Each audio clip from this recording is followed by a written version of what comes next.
Facilfrutta, Adriatica, la Valle dei Sapori, Acqua Marina, l'arte del buon gusto. A Bacil di Breda, Treviso.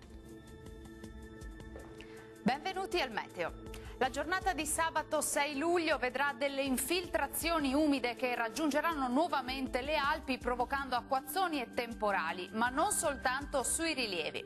Vediamo la situazione nel dettaglio. Sul Veneto sarà soleggiato nella prima parte della giornata, col passare delle ore non si escludono, come detto, dei rovesci sui settori alpini, in estensione anche alle aree pianeggianti circostanti, meno probabili tuttavia sulle aree costiere.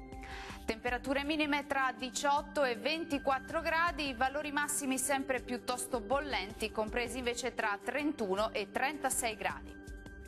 Situazione simile anche sul Friuli Venezia Giulia, con ampio soleggiamento dappertutto al mattino, ma con qualche precipitazione sui monti e localmente fin verso le pianure a partire dal pomeriggio.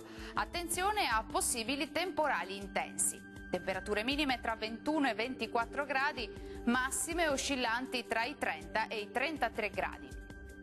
Uno sguardo infine al Trentino Alto Adige, dove prevarrà il sole al mattino. Col passare delle ore saranno possibili dei fenomeni instabili, specie sulle Alpi di confine, anche violenti e con locali grandinate. Temperature minime tra 19 e 20 gradi, massime comprese invece tra 34 e 35 gradi circa. Bene, dal Meteo di Antenna 3 per ora è tutto. Arrivederci.